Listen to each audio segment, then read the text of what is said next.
Bienvenue au cœur de l'Église. Dans la première mission de cette année, nous avons parlé de la disposition de la grâce et le thème que nous abordons ce matin va nous donner des informations sur l'une des dispositions de la grâce en ce qui concerne l'apparence et la parure en milieu chrétien.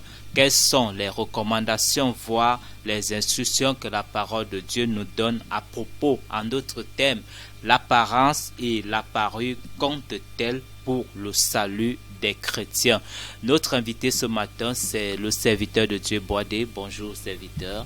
Bonjour, frère Patrick, bien-aimé, shalom, soyons bénis en Jésus, que le Seigneur reste le seul vrai maître, le Seigneur de nos vies, et que cette époque, cette saison de gloire soit une saison de joie totale pour que son peuple se tourne vers lui avec sagesse et honneur en Jésus. Amen. Amen. Pasteur, nous allons prier. Je te bénis, Seigneur, pour la vie que tu nous transmets, la vie que tu nous donnes, Seigneur. Tu t'es livré à la croix pour nous, Seigneur, tu es mort pour nous, et nous te disons encore merci pour cela. Nous te rendons grâce. Conduis-nous dans cette sainteté, dans cette dispensation de la grâce, dans cette administration de la grâce, Seigneur, l'administration de ta sagesse, de ton royaume, Seigneur, au nom de Jésus, dans ton gouvernement, Seigneur, dirige-nous. Merci pour ton esprit qui va nous conduire dans ta sainteté, dans la vérité, dans la pureté, pour la gloire de ton nom, au nom de Jésus. Amen. Amen. Pasteur, une fois de plus, bonjour. Bonjour. Apparence et parure, au fond, quel sens Dieu voudrait-il qu'on garde de ces deux mots? C'est très simple, hein? Je n'ai pas besoin d'entrer dans un dictionnaire. Je n'ai pas besoin d'aller chercher à gauche et à droite. Le Saint-Esprit vient simplement nous dire, déjà quand on dit apparence et parure, on comprend. On n'a pas besoin d'être, d'être prophète.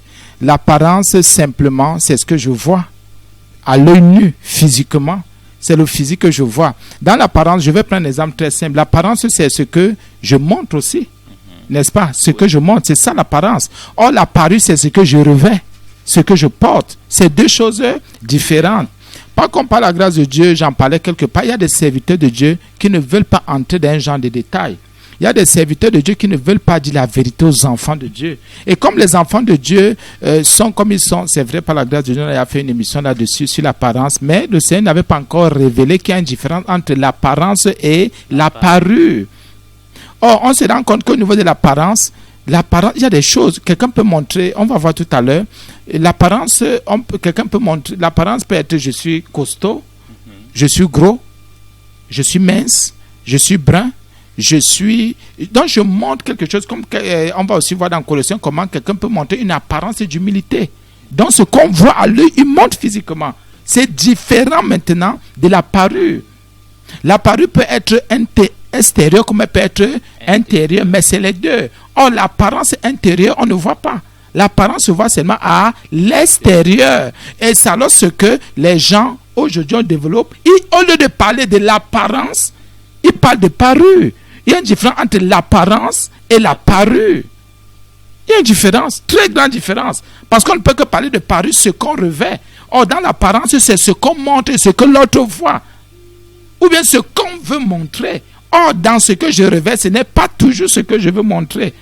Parce qu'en fait, même ce qu'on revêt, c'est ce qui nous a gagné. Parce que l'apparence n'a pas toujours, c'est pas toujours ce qui nous a gagné.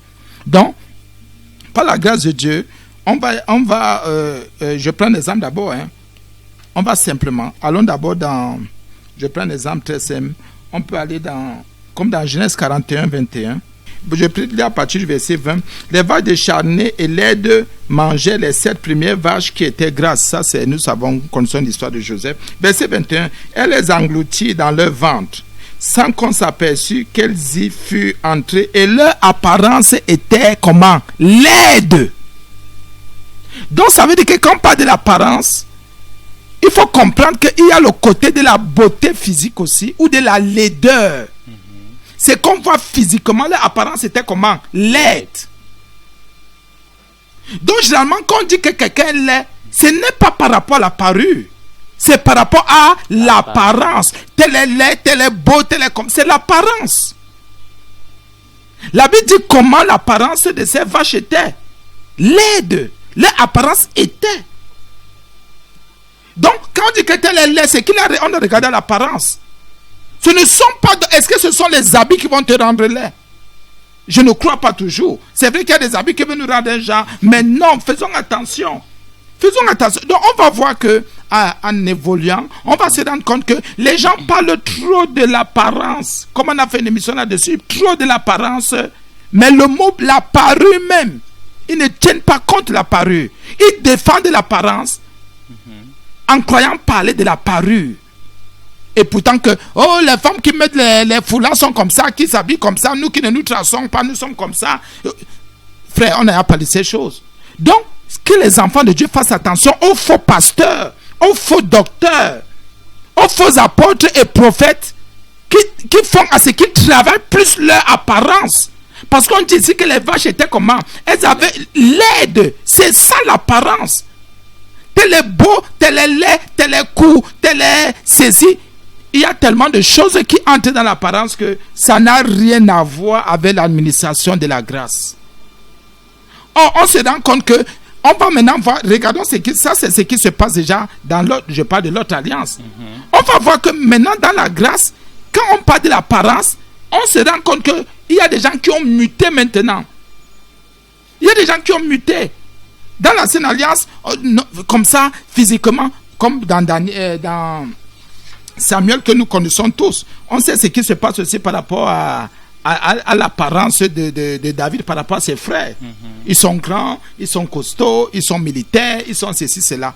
Donc, frère, qu'est-ce qu'on veut dire? Qu'est-ce que le Seigneur veut dire? Que les enfants de Dieu retiennent et aillent faire des recherches et prient. Il y a une différence entre l'apparence et la parure. Il y a une très grande différence.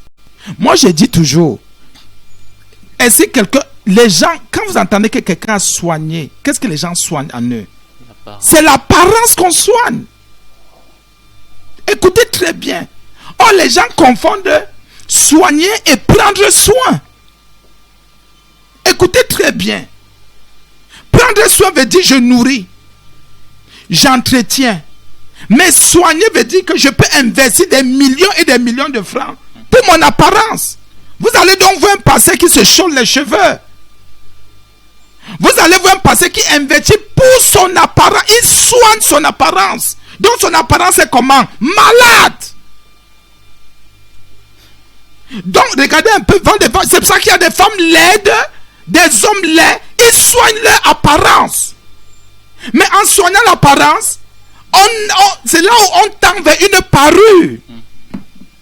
Donc quand quelqu'un soigne l'apparence, il a une parure maintenant qui n'est plus chrétienne, qui n'est plus sainte, qui n'est plus pure. Parce qu'en soignant l'apparence, il soigne son apparence en regardant vers le monde.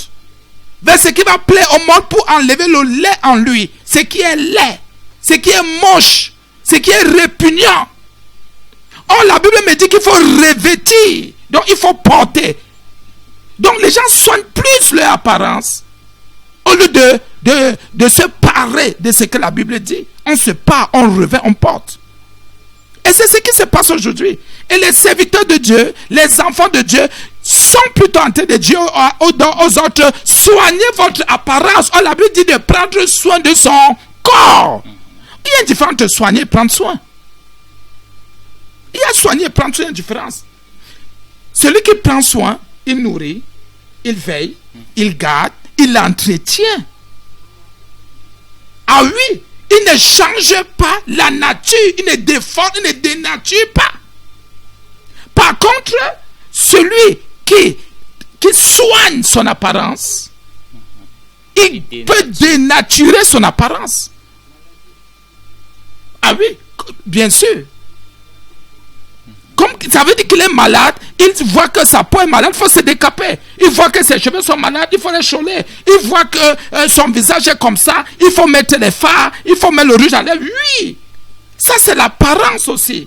Donc il faut avoir une apparence, l'apparence d'une femme belle, même si on est laid, d'un homme beau, même si on est laid. C'est ça. Donc les gens soignent quoi? L'apparence. Ils sont malades. Quand vous voyez quelqu'un faire et défendre ça, c'est que c'est un malade. Son apparence a des défauts. L'apparence a des défauts. Son apparence a des problèmes. Et maintenant, il faut faire quoi? Il faut pallier. Donc c'est comme si Dieu l'a fait naître avec des problèmes. Donc comme si Dieu s'est moqué de lui. Et quelqu'un allait dire jusqu'à dire à sa mère que maman, pourquoi tu m'as accouché comme ça? Sa mère a dit que j'étais formé dans mon ventre. Moi, j'étais seulement porté. Frère, à l'église, dans l'administration de la grâce, On s'en fout de l'apparence. À la rigueur, je peux nourrir. À la rigueur, je nourris. Ça, bien sûr, nourrir, c'est quoi? Je dois prendre mon bain. Bien sûr. Oui, parce que c'est important de revenir à ce point. Allons-y. Entre soigner l'apparence et prendre soin. Oui, c'est deux choses différentes. Oui, il faut insister. Je pense qu'il faut bon, oui, si tu veux, on insiste. Parce que on ne peut pas survoler. C'est important. Allons-y. Oui. Je vais doucement. Prendre soin. Comment c'est prendre soin? Je prends soin de ma maison, c'est-à-dire je lave ma maison. Je nettoie. J'enlève la saleté. J'entretiens, je range tout, je mets tout en ordre, comme il le faut, sans dénaturer quoi que ce soit. C'est-à-dire, je laisse ma maison comme elle est. Ou mon corps, parce que prenons le corps, parce qu'on parle ici du corps. Allons-y doucement. Allons d'abord niveau, on est au niveau de l'apparence. Entre soigner et prendre soin. Je parle français comme les autres aussi. Mais je ne suis pas un francophone ou un francophile. Je dis ceci, nous le savons tous. Quand on dit qu'on prend soin, ça veut dire que comme notre corps, prendre soin de mon corps, c'est que je dois prendre un bain, n'est-ce pas? Et je peux utiliser un savon pour que les odeurs ne restent pas. À la rigueur, je peux utiliser un lait, je prends ça comme ça, peut-être parce que comme il fait chaud, parce qu'à un moment donné, il y a le soleil, la chaleur, la poussière, la saison sèche et le corps peut craquer. Un lait qui ne dénature pas. Bien sûr, c'est là où j'ai dit maintenant, donc je prends soin sans me dénaturer. Parce qu'il faut qu'on soit clair, sans me dénaturer. Je suis en train de prendre soin, je nourris ma peau, n'est-ce pas? Et prendre soin de moi veut dire quoi? Je mets un vêtement, simplement. N'est-ce pas? Je ne suis pas là pour attirer l'attention. En fait, même dans mon esprit, c'est que je n'ai aucun problème avec mon corps. Je prends juste soin de mon corps. Je suis un homme, je suis une femme, je suis un enfant de Dieu. Je suis dans la nouvelle administration, l'administration de la grâce. Je suis fait partie du gouvernement de Dieu, je suis obéissant à Dieu. Je prends soin, je me lave les dents. J'ai des ongles qui débordent, je nettoie mes ongles. Je nettoie mes pieds, c'est normal. Quand on comprend. Si je vois que mes cheveux sont déjà trop, nous qui sommes les nègres qui avons les cheveux crépus, si je vois en tant qu'homme, je vais me tailler les cheveux. Si je vois que mes cheveux sont déjà un genre ou la barbe un genre, je peux enlever. La femme, par exemple, qui ne doit pas se raser les cheveux, qu'elle arrange ses cheveux. Nous sommes d'accord là-dessus. Voilà.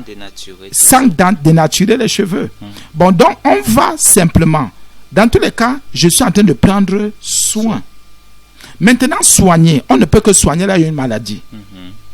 Soigner, il faut qu'on soit clair. Ce sont eux qui ont donné, ce sont les francophiles et les francophones, ce sont eux de la Sorbonne qui ont donné, ou bien de l'Académie française. Ce sont eux, vous savez qu'ils ont sorti des mots qui n'existent même pas. Certains mots, il n'y a pas trop de grec là-dedans parce qu'ils ont sorti des néologismes et tout le reste là. Donc, je soigne maintenant. Soigner veut dire qu'il y a un problème. N'est-ce pas? Oui. Même quand on dit que quelqu'un est soigneux, ça veut dire que cette personne est malade. Non, c'est vrai. Quand on dit que quelqu'un est soigneux, il est malade. Donc, quand maintenant quelqu'un soigne son corps, c'est différent de celui qui prend soin. Celui qui soigne son corps ne va pas faire comme moi. Ne va pas seulement utiliser de l'eau. N'est-ce pas? Il va utiliser un savon déjà qui est différent de celui qui prend seulement soin. Un savon qui peut le dénaturer, une huile qui va dénaturer, et il ne va pas mettre peut-être c'est-à-dire il ne va pas nettoyer ses ongles pour que les ongles soient clairs. Il y a le mot soigner. Donc là, il soigne son cœur est malade. Il trouvait que ses ongles ne méritent pas. Il faut prolonger les ongles, c'est un exemple. Il trouvait que son teint n'est pas normal. Il faut que son teint soit plus clair. Donc plus clair un peu plus, parce que son teint sombre, il trouvait que son teint est malade. Donc il faut maintenant donner il faut guérir son corps, un éclat, parce que son teint est malade, parce que ses sourcils, ses cils, ses lèvres ont des problèmes. Il faut mettre le rouge à lèvres, parce que ses lèvres sont malades. Il faut donc soigner ses lèvres. Un homme par exemple va choler ses cheveux, parce qu'il trouve que ses cheveux ont un problème. Donc il faut les choler, il faut les défriser et faire le curly. Donc ses cheveux ont un problème. Tous ceux qui dénaturent, moi je trouve qu'ils sont malades. Ils ont un problème, il faut les soigner. Ils sont malades. Et je dis, rentrer dans le truc, écoutez, Ce sont eux qui nous ont donné leur définition dans leurs écoles. Ce n'est pas nous qui avons défini ces termes-là ou ces choses-là. Je suis très clair dans ce que je dis, frère. Nous sommes clairs, ce sont eux qui nous donnent leur terme. J'ai dit entre prendre soin et soigner, ces deux termes et deux mots ce sont ces deux parallèles. C'est-à-dire la différence est propre et claire. Il y a un fossé entre celui qui prend soin et celui qui soigne. Maintenant, qu'est-ce qui se passe dans le monde? Le monde nous a gagné et il lui donne plus de valeur et il donne plus de force. C'est ça les œuvres de la chair, c'est ça être mondain, c'est ça rejeter Dieu. On donne plus de valeur à celui qui se soigne, qui soigne son corps, qui soigne sa peau, qui soigne sa personne pour dire qu'il est malade. Et quand on soigne maintenant, on se rend compte qu'il y a un investissement qui est fait. Parce que l'investissement là, c'est lié on ne peut pas parler aux finances, il faut qu'il y ait un capital. Donc quelqu'un s'investit. Enfin, ça fait tourner les industries. Ça fait tourner les industries et les esprits des autres s'en réjouissent. Les esprits du monde s'en réjouissent. Donc frère, regardez alors maintenant à ce niveau, quelqu'un qui soigne sa personne. C'est-à-dire physiquement. Parce qu'on parle ici de l'apparence. Qui soigne son apparence. Parce qu'on a vu tout à l'heure dans Genèse 41 que les vaches étaient laides. Donc il y a des personnes qui se trouvent et qui se sentent laides. Qu'est-ce qu'elles vont faire? Elles vont se soigner. Elles vont se soigner. Pardonnez-moi d'appeler. Pardon? Oui, se soigner de la laideur ou soigner la laideur. Il y a une dame, pardonnez-moi, je vais appeler son nom ici. Je peux me permettre, une musicienne qu'on appelle, je crois que c'est Coco Argenté. J'appelle son nom parce que j'ai suivi une émission où elle s'est dénaturée. Elle s'est dénaturée, elle était déjà comme une branche, comme une poupée.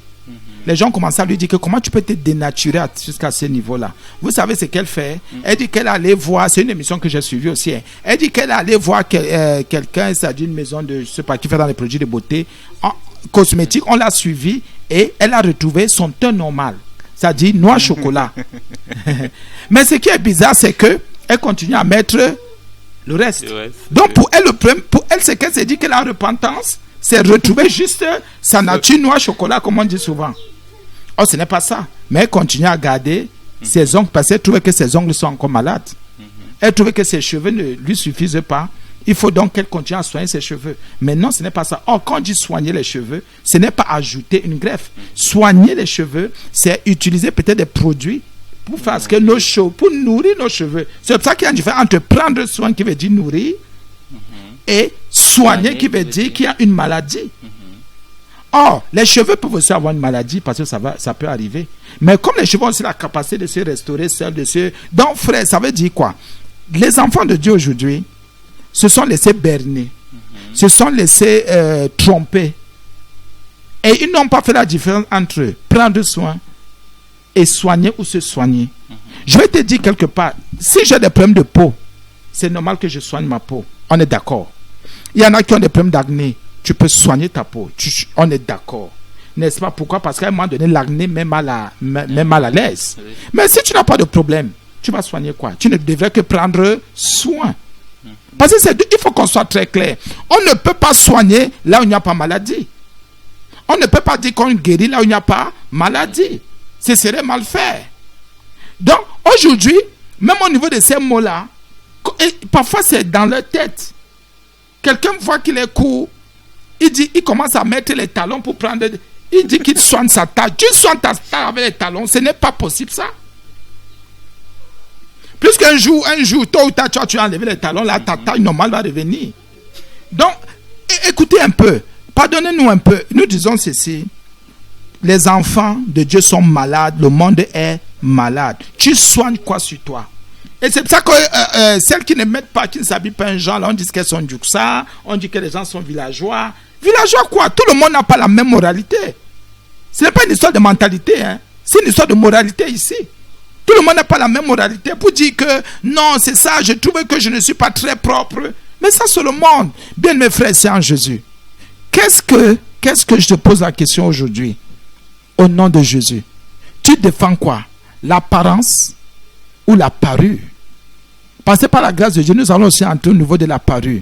Mais Jésus-Christ te parle aujourd'hui. Il s'adresse à toi. Depuis que tu te dénatures là, tu as dénaturé. Bien, frère, je prends un exemple. Regardez les boucles. au niveau des oreilles. Il y a des gens qui ont aligné 3 boucles. D'autres qui ont les percées au niveau du nez. Même les hommes. Et un homme, on vient de rencontrer là maintenant, piercing au niveau du nez. Et tu veux que son nez a quel problème? Ou ses narines ont quel problème? C'est interdit de dénaturer. Ça, c'est la Bible interdit. Pourquoi donc travailler l'apparence au lieu de prendre soin? Parce qu'on parle du physique là. Or, on se rend compte que très peu de personnes, écoutez très bien, très peu de personnes prennent soin de leur corps. Très peu prennent soin. Mais les gens préfèrent faire quoi? Préfèrent soigner. Il y a une différence. Les gens préfèrent soigner pour trouver que, au lieu que quelqu'un fasse juste, je prends l'exemple, au lieu que quelqu'un trouve que il faut nettoyer son ongle ou ses ongles, quelqu'un préfère dire je mets le vernis pour soigner, c'est ça, pour que ce soit beau, soigner dans le sens de ressortir la beauté. Or, il y a une maladie. Et je trouve, selon ce qui est écrit, que nous devons faire attention. Les choses physiques sont passagères. Ce que nous voulons montrer en tant que malades, les gens ne savent pas qu'ils montrent qu'ils sont malades. Et quand on les voit, ils sont vraiment malades. Oui, homme de Dieu, est-ce que ce n'est pas le fait de le manque d'entretien, en passant entretien, prendre soin, est-ce que ce n'est pas ça qui suscite la laideur? Puis on se rend compte que celui qui soigne veut résoudre un problème, c'est la laideur. Oui, il veut résoudre un problème, c'est la laideur, mais il veut aussi ressembler aux autres. Ah oui, et il veut être bien vu. Plus l'homme regarde à ce qui frappe à l'œil. Oui. Quand quelqu'un se soigne, il trouve qu'il est malade, on l'invite à une fête, on l'invite à un mariage, on l'invite quelque part. Qu'est-ce qu'il fait faire? Il veut se soigner parce qu'il trouve qu'il est malade. Il trouve que s'il va bien, genre là, non. On va trouver qu'il a un problème. Il faut qu'il se soigne. Donc, se soigner veut dire quoi? C'est-à-dire, on prend tous les médicaments possibles et nécessaires pour être en forme. Ce sont des cachets, ce sont des injections, ce sont des pilules qu'on prend. Parce que les gens ne savent pas que sur le plan spirituel, mettre certaines choses sur soi, c'est prendre des pilules, prendre des cachets. Pourquoi? Parce qu'il faut ressembler aux autres. Il faut faire comme les autres, ou bien il faut que les autres nous acceptent. Et pour cela, il faut qu'on fasse comme eux. Parce qu'il faut qu'on reste dans leur cercle. Il faut qu'on réponde à leurs questions favorablement. Et là, il faut qu'on fasse attention. C'est-à-dire, faisons attention, les gens prennent trop, comment dire, que les gens reviennent à Jésus. Il y a un problème profond de repentance. Et ce travail, d'abord, ce sont les pasteurs qui devraient faire ce travail. Parce que nous, on rencontre les chrétiens tous les jours. Si les pasteurs avaient pris, comme les autres disent, le taureau par les cornes, vraiment, c'est qu'il n'y a pas ce problème. Mais comme les pasteurs sont engrangés, c'est-à-dire, ils sont dans cette histoire-là, ils sont aussi là-dedans. Il y a les pasteurs qui ont les cheveux chaulés. Oui, les pasteurs qui ont les cheveux chaulés, par exemple. Dites-moi un peu, il ne peut pas chasser un démon. Laissez-nous les histoires des miracles, de production des histoires. Il ne peut pas chasser un démon. Aucun démon ne peut partir. Il faut qu'on soit vrai. Laissez un peu le boucan qu'on fait là, le bruit. Ça ne peut même pas partir. C'est pas possible, frère. Donc, dans l'apparence, les choses physiques comptent. Je voulais demander si est-ce que c'est bien qu'un homme peut mettre le pot sur la tête. Quand un homme, oui, mettre là, le pot comme les femmes mettent là pour chauder les cheveux sur leur tête là, parce que je vois les jeunes là dehors avec même les papas quoi. Les cheveux comme défrisés comme pour la femme. Non, écoutez un peu mon frère. Tous les hommes qui mettent le pot sur la tête sont des efféminés. C'est un esprit des eaux. Ils ont des esprits des eaux. Et si vous êtes dans une assemblée où vous voyez même un papa, vous voyez quelqu'un mettre le pot sur la tête, un homme, sachez qu'il a un esprit des eaux. Mais chez la femme, c'est normal. Chez la femme, là même, ce n'est pas trop clair. Pourquoi? Parce qu'il ne faut pas dénaturer. Écoutez un peu, il faut qu'on soit clair. Bon, écoutez un peu, avant que certaines choses ne viennent, nous, par exemple, Africains, les nègres, nos soeurs ou nos mamans avaient des cheveux, on appelle ça comment? Naturel. Moi, je me rappelle, bon, je ne suis pas très jeune, mais moi, je voyais ma maman, à leur époque, n'avait pas toutes ces choses-là. Les gens, ils n'avaient pas les histoires de gamme de peau, toutes ces choses. Et parfois, il y avait même le pot, il y avait certaines choses-là. Pour dire quoi, frère? Normalement, oui, c'est la chaux. Merci. C'est la chaux que parfois les mamans mettaient à l'époque. Mais sinon, on ne doit pas dénaturer, frère. Normalement, il ne faut pas dénaturer. Parce qu'il y a quelque chose qu'on travaille. Les gens préfèrent soigner, comme par l'apparence là. Donc, frère, en gros, c'est un peu ça. Et le conseil que nous avons à donner à nos sœurs, c'est de se renseigner comment faire pour entretenir leurs cheveux naturels. Ok. Amen. Amen. Bonsoir, pasteur. Oui, bonsoir. Oui, moi, c'est Marcel. Oui, bonsoir, frère Marcel. Oui, j'avais une question pour vous. Oui. J'aimerais vraiment savoir parce que je ne comprends pas. Il y a tellement le mal dans ce monde qu'on ne cesse vraiment de comprendre. On cherche à comprendre, on ne comprend pas. Mais j'aimerais comprendre qui a créé réellement le mal. C'est le diable qui a créé le mal. Parce que regardez, frère, comment ça se passe. Au ciel, c'est la paix, c'est la joie, c'est le bien, c'est le bonheur, c'est la vie de Dieu, c'est la lumière, c'est l'éternité, c'est l'amour. Le diable, donc, la Bible dit que dans son cœur, on a retrouvé l'orgueil, on a retrouvé le mal dans son cœur. Il ne devrait pas. Pourquoi? Parce qu'il était comment on dit ça, un astre brillant, il brillait, il avait de grandes responsabilités. C'est en lui que le mal a été retrouvé. Qu'est-ce que Dieu fait? Dieu le chasse donc du ciel et il vient sur terre. Donc c'est le diable qui est le maître du mal. C'est lui, c'est tout. Et c'est lui qui a donc commencé à transmettre à l'humanité, aux hommes, aux êtres humains et vivants même, le mal. Parce qu'on va vous dire que même les animaux ne connaissaient pas le mal. Il est allé entrer dans le serpent.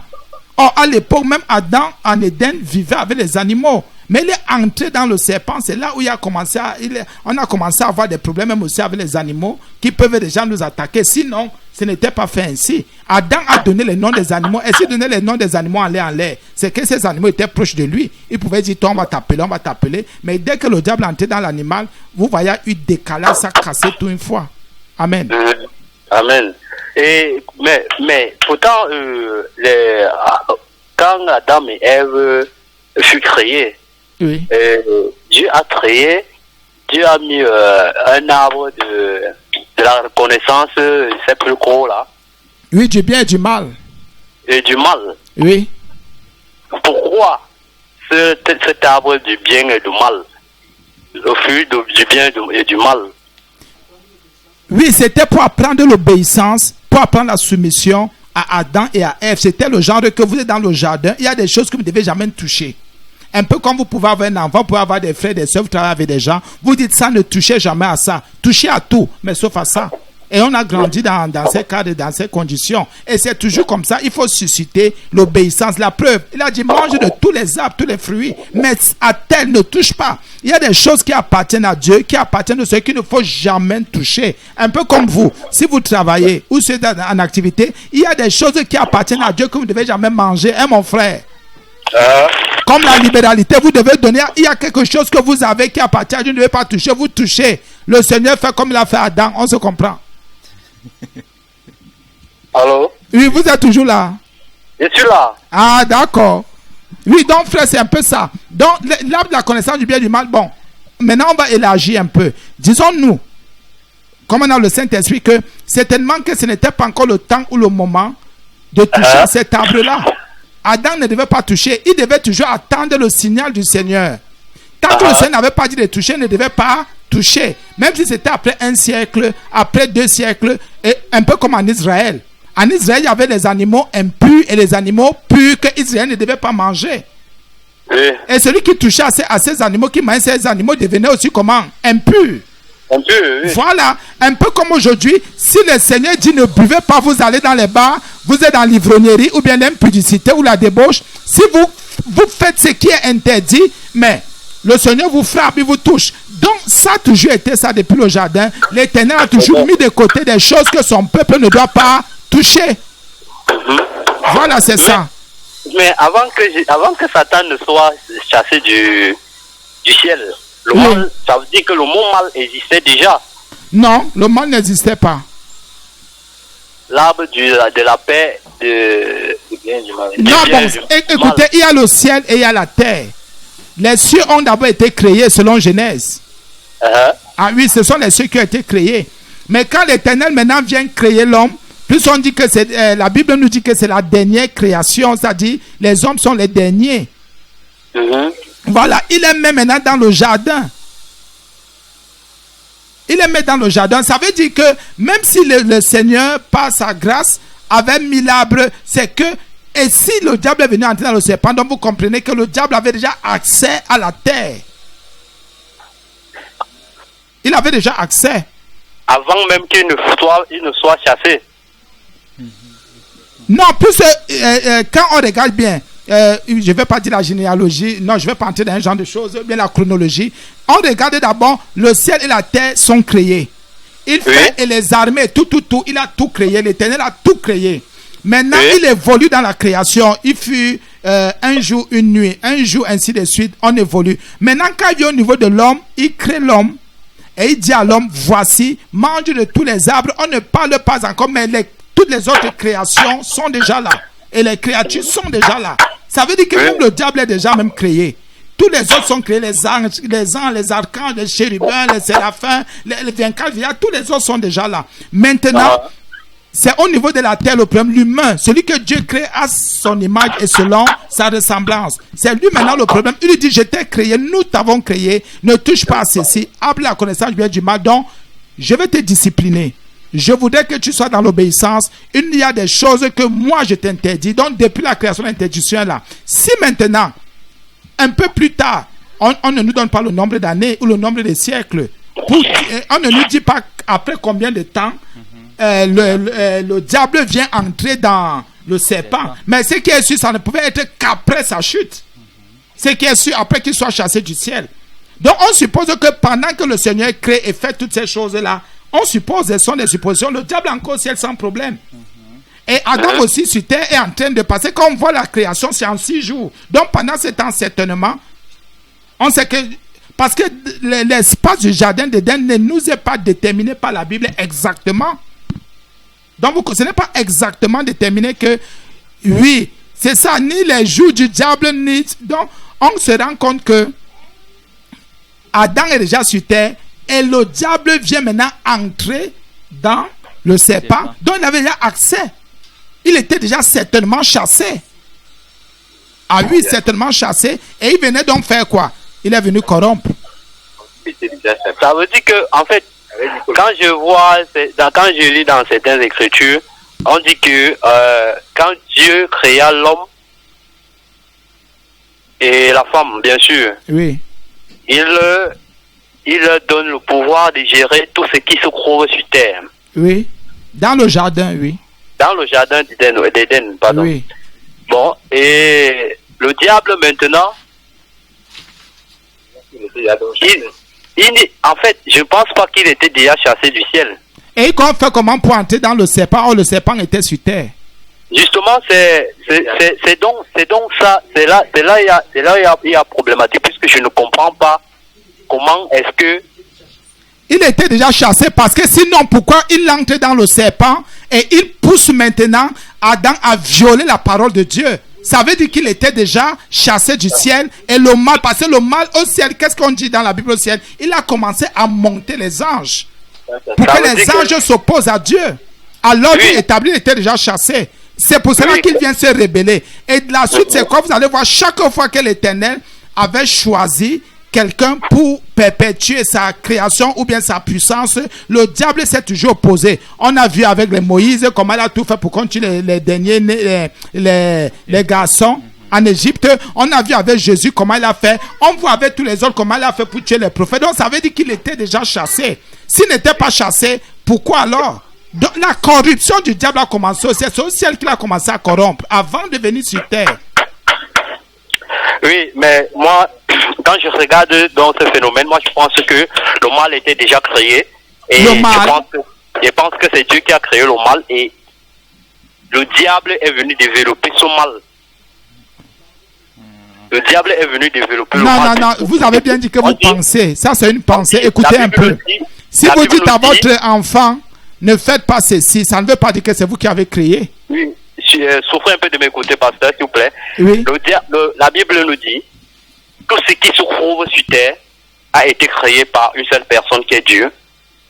Ça veut dire que Dieu lui-même savait ce qui allait arriver au préalable, parce qu'il connaît nos cœurs que nous-mêmes.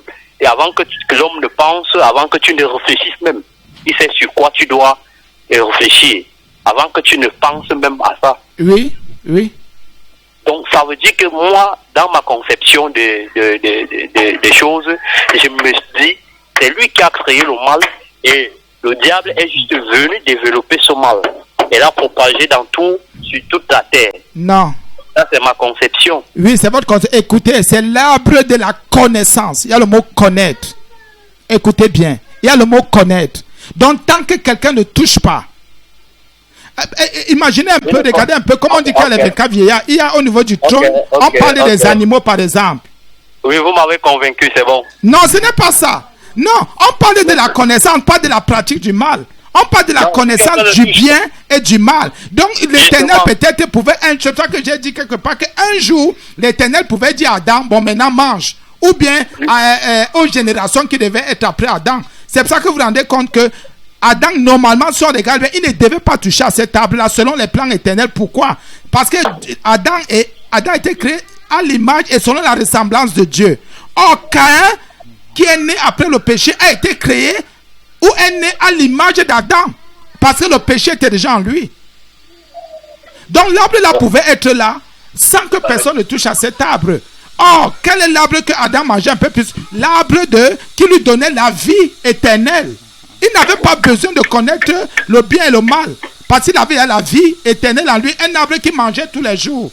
Donc, en gros, c'est un peu ça. Avoir la connaissance ne veut pas vous dire, ne veut pas dire qu'on pratique. Je sais que le mal existe, mais je ne suis pas obligé de mentir. Je sais que le mal existe, mais je ne suis pas obligé d'être adultère, d'être pornographe, d'aller m'enivrer dans les trucs. Oh, j'ai la connaissance, mais je ne suis pas obligé de faire ces choses. Ok. Bon, pardonnez-moi pour le peu. Merci, pasteur. Faites une petite prière pour moi, s'il vous plaît. Ah, d'accord. Seigneur, je prie pour ton fils parce qu'il a besoin de te connaître, toi, le seul vrai Dieu. Je te prie pour que tu remplisses ton fils du bien, seulement du bien, encore le bien, et que ta sainteté l'accompagne. Ouvre son cœur et les écluses des cieux, Seigneur, en cette saison, pour qu'il te serve, toi, le seul vrai Dieu. Merci, Seigneur, parce que tu le visites, tu le bénis. Merci pour la foi que tu suscites dans son cœur. Au nom de Jésus. Amen. Amen. Soyez bénis. Amen. Et du courage et merci encore pour votre participation. Le thème de cette émission, c'est apparence et parure. Apparence et parure. 1 Samuel 16, verset 7 ou 6. Lorsqu'ils entraient, il dit en voyant Eliab certainement loin de l'Éternel est ici devant l'Éternel. Dit à Samuel, ne prends point garde à son apparence et à la hauteur de sa taille, car je l'ai rejeté. L'Éternel ne considère pas ce que l'homme considère. Nous le savons, l'homme regarde à ce qui frappe les yeux, mais l'Éternel regarde au cœur. Isaïe, voilà maintenant le problème, comme on dit tous les jours.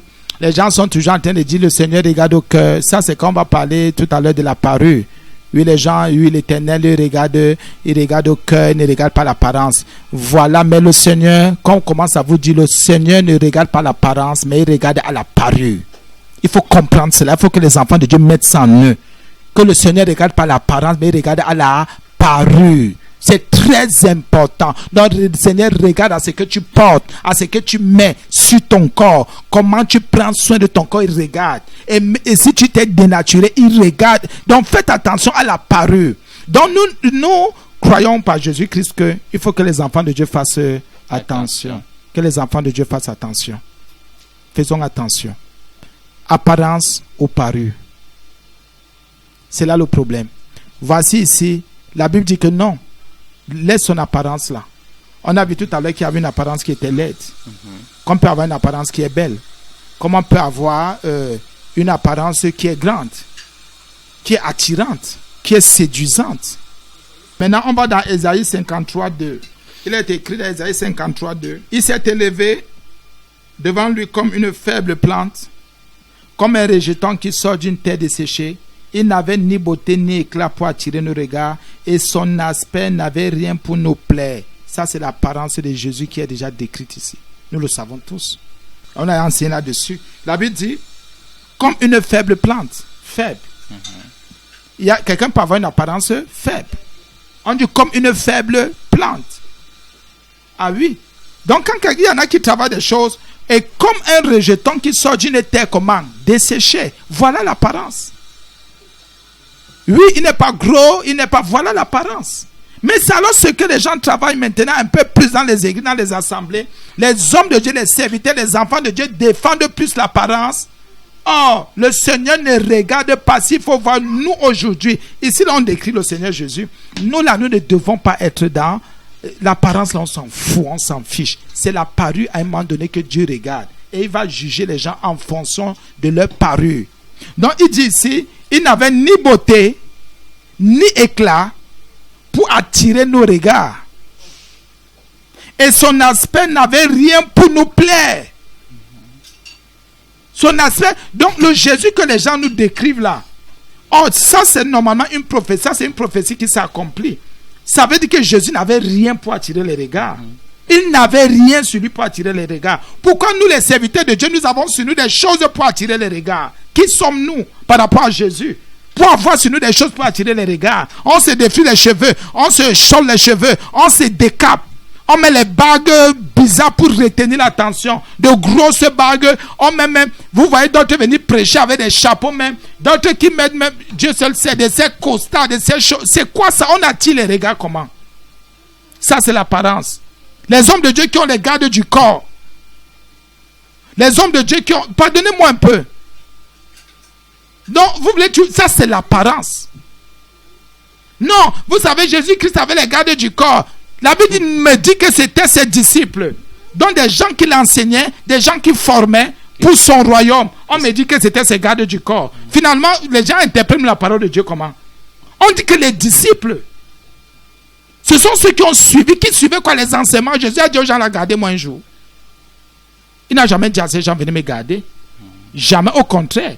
C'est Jésus qui... Pourquoi il dit alors à Pierre, vraiment j'ai prié parce que le diable réclamait ton âme. Il prie pour le garde du corps. Il prie pour le garde du corps. Il défend le garde du corps. Donc pour dire quoi? Il faut qu'on fasse attention. La Bible dit que son aspect n'avait rien pour plaire. Rien pour plaire. Rien pour plaire. L'aspect d'un chrétien n'a rien pour plaire. Rien. Quels sont ces aspects-là que nous sommes en train de travailler? C'est donc ça l'apparence. Tu vois comment l'homme travaille son aspect ici. L'homme travaille son aspect. Parce qu'il faut que son aspect plaise. Il faut que son aspect plaise aux hommes. Vous voyez les femmes travailler l'aspect pour que l'aspect plaise à la chair, plaise aux autres. Oh ma soeur, oh vraiment Jésus là te va bien. Regarde comment tu es belle. Belle oui. Amen. Amen. Oui, pasteur, il n'avait ni beauté. Oui. Et de l'autre côté, on a vu apparence. Oui. Donc, il y a des personnes que Dieu a créées qui n'ont pas de beauté. Il y a des gens que Dieu a créés. Même Jésus n'avait pas. Et la Bible est claire, non? La Bible est claire. Est-ce que ce sont des histoires? Ésaïe 53, Jésus n'avait pas de beauté ni éclat. Il ne tapait pas l'œil. Jésus ne tapait pas l'œil. Est-ce que ce sont des histoires? Ce ne sont pas les dessins que les gens veulent sortir là. Jésus ne tapait pas l'œil. Jésus ne retenait pas. Pourquoi on lui dit que n'est-ce pas le fils du charpentier? N'est-ce pas le fils du charpentier? Pourquoi nous on veut taper à l'œil aujourd'hui? Pourquoi nous ne veut pas décroître, diminuer pour que Christ croisse? Oh, Jésus avait la gloire en lui. Et ce n'est pas tout le monde qui pouvait voir cette gloire. Ça c'est très clair. C'est pour ça que la Bible dit, il n'avait ni éclat. Donc Jésus n'a rien fait pour se décaper. Rien. Jésus n'a rien fait pour être beau. Parce qu'il savait que la terre s'y est perdue. On ne vous dit pas de ne pas vous laver. Non, prenez soin de vos corps. Prenez soin de vos vies. Mais arrêtez de vous soigner. De soigner vos corps mortels. Ça ne sert à rien. Ça ne sert à rien. Vous voyez quelqu'un ici qui trace là au niveau des... On appelle les trucs, c'est comment? Si c'est les cils. Les sous-cils. Vous voyez quelqu'un qui trace, il a tout rasé, il tatoue même. Pourquoi il veut briller? Bien aimé, écoutez un peu. Pas comme Jésus-Christ quand il a enseigné. Il a dit, quand Jésus-Christ, qu'est-ce qu'il dit? Il dit, hein, vous savez quoi? Si vous avez la nourriture et le vêtement, ça vous suffit. Il dit nourriture et vêtements. Il dit ça suffit. Pourquoi il n'a pas alors dit les vêtements qui brillent? En fait, même quand on parle de briller, c'est quand il y a la gloire. Pas une gloire humaine, pas une gloire charnelle. Ah oui, ça c'est clair. La Bible dit, pour faire quoi? Soyons très clairs quand on parle de l'apparence. Ni éclat pour attirer nos regards. Qu'est-ce que tu mets sur toi? Qu'est-ce que tu fais pour attirer les regards? Et voilà alors ce qui se passe dans nos assemblées. Nous faisons des choses pour attirer les regards. Les gens disent qu'ils font des miracles pour attirer les regards. Les gens s'habillent pour attirer les regards. Les gens se décapent, se dénaturent pour attirer les regards. Les gens font les alliances avec la sorcellerie, les esprits des eaux. Les gens partent voler pour attirer les regards. Les gens font du mal à leur prochain pour attirer les regards. Jésus n'a rien fait pour attirer les regards. Nous devons arrêter ces choses. Et que chaque enfant de Dieu rentre en lui-même. Qu'est-ce qu'il fait pour attirer les regards? Si le Christ n'a rien fait pour attirer les regards. Non, même Jésus, les faux prophètes là, même Jésus a fait des choses pour attirer les regards. Vous avez la parole de Dieu, menteur. La Bible me dit que Jésus n'a rien fait pour attirer les regards. Rien. Il n'a rien fait. Il n'a rien fait pour attirer les regards. Et la Bible dit que son nation n'avait rien pour nous plaire. Rien. Pourquoi les gens veulent embrouiller les gens? Pourquoi faites attention. Et ces faux prophètes, ces faux pasteurs, ces faux soeurs, ces faux frères sont venus nous raconter des histoires. On a commencé à travailler notre apparence. On a commencé à travailler notre aspect. On ne dit pas aux gens de se négliger. Nous insistons là-dessus. On n'a pas dit aux gens de mettre des choses, mais j'ai dit ne fais jamais rien pour attirer les regards. Ne fais jamais ça. Habite-toi normalement, habite-toi simplement. Laissez les extravagances là. Et pardonnez-nous un peu. Laissez les extravagances là. Laissez ça. Ça ne sert à rien. Amen. Amen. Est-ce que le chrétien d'aujourd'hui n'est pas dans une forme de confusion? Parce qu'on a de l'autre côté la parole de Dieu qui nous dit de ne pas nous conformer au monde, au siècle présent. Et de l'autre côté, on a ce monde et on veut jouer des deux côtés. Est-ce que ce n'est pas une confusion? Non, il n'y a pas de confusion. Ça dépend des enseignements que nous avons reçus. Ça dépend des enseignements. Pourquoi? Parce que quand quelqu'un est mal enseigné, écoutez, les enseignements qu'on reçoit sont ces enseignements qui nous bâtissent, qui nous forment, qui nous éclairent sur nous-mêmes, sur la parole de Dieu, sur le monde. Quand un enfant, la confusion vient dans la vie de celui qui va être confondu, ou bien dans la confusion, c'est tout. Frère, si on m'enseigne, on me dit ne t'habille plus comme ça, que fais attention à l'apparence et à la parure. Fais attention à l'aspect que tu veux montrer. Fais attention parce que tu veux avoir un éclat. Fais attention parce que fais attention à ce que tu fais. Frère, ça c'est ce que la Bible me dit. Et si je vais regarder au monde maintenant, le monde, n'oublions pas que la parole de Dieu ne vient pas de la confusion. C'est quand on commence à regarder au monde que la confusion commence à monter en nous. Oui, parfois on peut être averti et on... Justement, quand on est averti, alors j'utilise ton terme, quand on est averti, qu'est-ce qu'on fait? En fonction des avertissements que j'ai, je marche, n'est-ce pas? Venant de la parole de Dieu, je ne laisserai pas le monde me convaincre. Je ne laisserai pas le monde abuser de moi. Les gens ne savent pas que le monde est en train d'abuser d'eux. Et c'est comme ça que les gens se retrouvent avec des alliances. Je vais vous dire quelque chose ici, frère. Est-ce que vous savez que dans les églises, que Dieu met témoin, notre Seigneur que nous prêchons est témoin. Dans les églises, sur 100 églises, je confesse au nom de Jésus. Il y a, écoutez très bien, il y a 97 sont les esprits des eaux qui règnent. Et qui dit esprit des eaux, dit esprit de sorcellerie. Ces esprits-là règnent et ces esprits ont gagné ces assemblées. C'est pour cela que Christ n'est pas prêché, n'est plus prêché avec puissance, avec autorité, avec gloire. Pourquoi? Parce que les gens se sont laissés influencer. Les gens maintenant ont reçu des instructions, mais ont préféré regarder au monde. Parce qu'il faut marcher comme les autres. Il faut faire comme les autres. La Bible nous interdit d'aimer le monde plus que Dieu. Et c'est interdit. Le monde, on le met de côté et nous vivons. La Bible ne nous dit pas de sortir du monde, mais de vivre au milieu de ces gens comme si nous ne sommes pas avec eux, en fait, même c'est ça. Pourquoi donc négocier? Celui qui fait comme le monde est en pleine négociation. C'est pour ça qu'aujourd'hui, les esprits des eaux dirigent les assemblées, vous n'imaginez même pas. Les esprits des eaux dirigent les assemblées, vous n'imaginez pas. Que les gens donc prennent conscience et disent, mais quand un pasteur défend un genre de choses, sachez que l'esprit, il est sous la captivité d'un esprit des eaux. Sous la captivité d'un esprit des eaux. Faisons attention. Amen. Amen. Pasteur, nous allons parler de la parure. Oui, avant d'arriver à la parure, je voulais ressortir un peu de petits points là, concernant toujours l'apparence. Parce que maintenant, les gens, le diable a muté. En dehors de l'apparence physique, il y a une autre forme d'apparence que les gens veulent recevoir, c'est-à-dire au niveau de l'humilité. Dans Colossiens 2,18, qu'aucun homme sous une apparence d'humilité. Ah oui.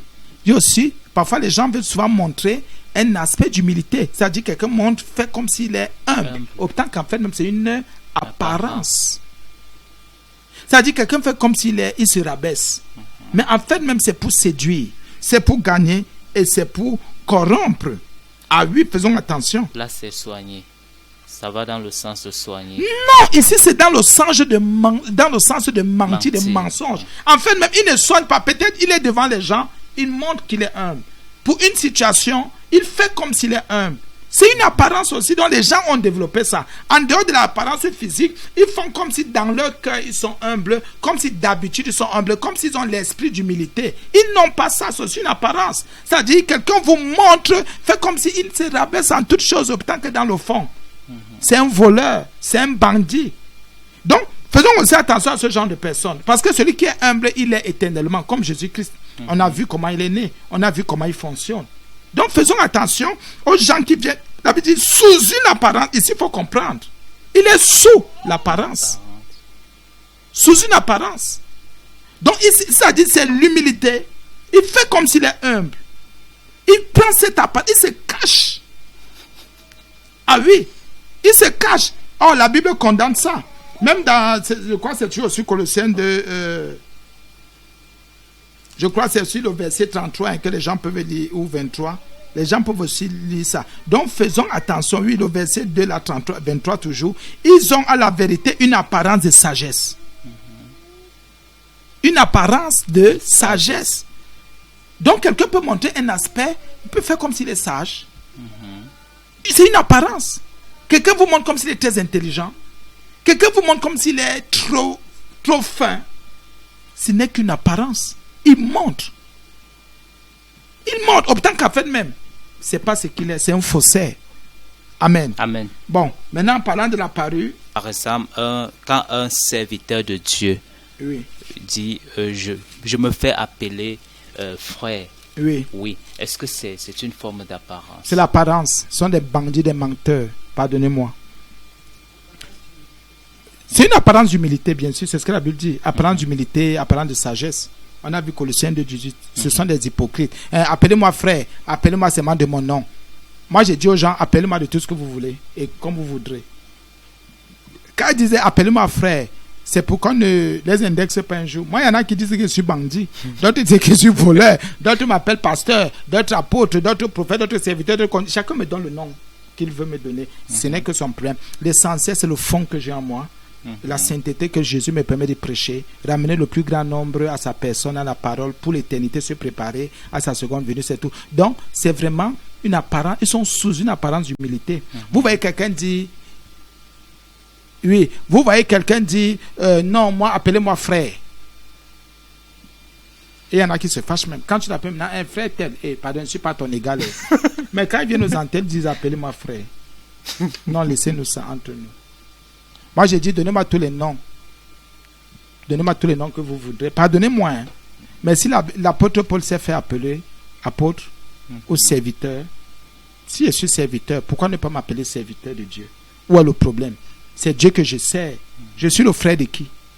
Nous sommes des frères, oui, on peut s'appeler frère, ce n'est pas interdit. Mais je dis, il y a une fonction, il y a une mission que nous avons reçue. Nous ne sommes pas des hypocrites. Le frère là, tu fais quoi alors? Le professeur, l'élève. L'élève et l'élève. Oui, c'est vrai, un frère peut former notre frère. Un frère peut enseigner notre frère. Et parfois même, il faut qu'on comprenne qu'à un moment donné... Oui. Même les disciples de Jésus n'ont pas appelé le Seigneur Jésus frère. Ils l'ont appelé maître. Ils l'ont appelé Seigneur. Pour dire, ils l'ont appelé rabbi. Pour dire, Nicodème l'a appelé docteur. Donc, et tout ça, c'était... D'autres l'appelaient même prophète. La Samaritaine lui a dit, mais... Donc, pour dire quoi? C'est qu'ils sont seulement là parce qu'ils ont une fausse humilité. Sur la part d'humilité, Jésus n'a pas de... Quel nom? L'apôtre Paul, quelque part, se fait appeler serviteur. Il se fait appeler apôtre. Il donne tous les noms. On appelait... Voilà les Pierre, par exemple. On appelait Pierre apôtre. On les appelait aussi les prophètes. Il y a tellement... Voilà Timothée. À un moment donné, on dit que Timothée, il joue le rôle d'un évangéliste. Après, il dit non, sois un bon pasteur. Donc, pour dire quoi? Tous ceux-là ils embrouillent les gens pour rien. Ils embrouillent les gens pour rien. Ce sont des apparences, là, de fausses apparences. Et je vous ai dit, j'ai vu l'émission, cet homme de Dieu, je ne me rappelle pas de son nom. On l'appelle frère quelque chose. Sur YouTube, il prêche la parole, pas la parole de Dieu. Donc, qu'est-ce qu'il fait d'abord, les hypocrites? Hypocrites. Ils disent, et on dit qu'il est dans la vérité parce qu'il dénonce les faux pasteurs, il dénonce, il fait ceci, il fait cela. On l'appelle frère. Qu'est-ce qu'il fait d'abord? Il y a un numéro de code. C'est le 400 combien là. Donc ça veut dire que tu peux être dans notre pays, comme ici en Afrique, ou bien tu peux être en Europe, tu peux être partout. C'est un code pour qu'on n'identifie pas le pays dans lequel tu es. Écoutez très bien. Ce code-là, pour moi, c'est déjà l'hypocrisie. Il faut qu'on soit clair. Il est hypocrite. Donc, il met le code là, on lui envoie les messages à partir de ce code-là, et vraiment, les messages donnent. Vous savez, les gens font les recherches. Pour moi, là, il est faux.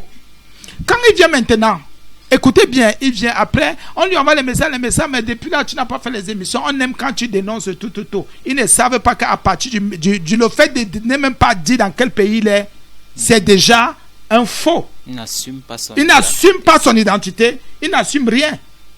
Quand on ne veut pas chercher à tuer quel homme de Dieu qui dit la vérité, qui dénonce, on ne veut pas tuer quel serviteur de Dieu, il va préserver sa vie jusqu'à quand? Premier niveau. Deuxième niveau, comme Dieu on appelle frère, c'est le bruit, laissez ça. Parce qu'il y en a même qui passent qui sont là pour dénoncer, tel homme de Dieu a fait ceci, telle église a fait comme ça, tel est comme ça, tant que dans le fond, même le ministère ne connaissent même pas. Ils disent même parle de Jésus parce qu'on parle de ministère. Que les gens ne nous racontent pas d'histoire. On parle de ministère. Que les gens racontent tout ce qu'ils veulent raconter. On parle de dons. Les dons de la grâce. Il y a les dons qu'on a reçus. Que les gens nous laissent ce qu'ils veulent raconter dans les réseaux sociaux et sur les réseaux sociaux. Faire comme s'ils attaquent trop. Écoutez un peu. J'ai dit aux gens, je suis sûr que aussi Jésus va se révéler. Ce qui m'étonne aussi, j'ai parlé de ça une fois. C'est maintenant au niveau du travail. Vous voulez que je fasse comment? Vous m'envoyez des messages. Moi, je travaille. Je dois travailler. Je ne suis pas là pour dépendre de vos dîmes, de vos offrandes, pour dépendre de ceci. Je dois travailler. Je dois me lever tôt pour aller au travail et je reviens. Mais tu as fait un choix. Si Jésus t'a appelé, c'est vous qui méprisez le travail de Jésus. Moi, je ne peux pas dire ça. Moi, je suis un serviteur de Dieu. Jésus m'a appelé et je suis à son œuvre et il fait son œuvre. Si tu as décidé soit de t'expatrier ou bien d'aller te réveiller à 4 heures pour aller faire le travail des hommes, c'est ton problème. Comment tu veux faire comme tu veux utiliser ça comme une arme pour ceux qui sont consacrés à l'œuvre de... Pardonnez-moi un peu d'en parler. Je sais que ça choque certains, mais nous disons, on n'est pas hypocrite. Non, je dois me réveiller à 4 heures pour aller travailler et là où je vais travailler, ce n'est pas facile, mais c'est ton problème. Ça te regarde. Tu as dit que tu laisses l'œuvre de Dieu parce que tu pars chercher les salaires chez les hommes pour que les hommes te rémunèrent. Parce que voilà pardon, pour moi, ce sont les mécréants. Et il dit qu'il dénonce quoi? Il va attaquer quel pasteur? Pour moi, pour nous, par Jésus-Christ, ce sont des fonctions que nous assumons. C'est un travail que nous faisons et le Seigneur confirme son œuvre. À partir des miracles, des produits, de tout ce qu'il fait, des conversions, des repentances. Voilà donc un hypocrite. Il se fait appeler frère. Il est sous une apparence. Il part travailler. Oh, non. Même si j'enseigne, vous savez, les enfants de Dieu, il ne faut pas donner. Il fait quoi? Il va chercher les vues sur YouTube. YouTube ne va pas lui donner l'argent. Donc, pour dire quoi? Ils sont là pour chercher on appelle les chrétiens là comment? Virtuels. Ils sont des chrétiens virtuels. Mais quand les chrétiens virtuels font maintenant des remarques, pourquoi ils ont encore peur des remarques que les chrétiens virtuels? Et justement, j'oublie que les chrétiens virtuels ne sont pas des chrétiens. Les chrétiens virtuels peuvent avoir 100 pasteurs. Les chrétiens virtuels peuvent avoir 200 pasteurs.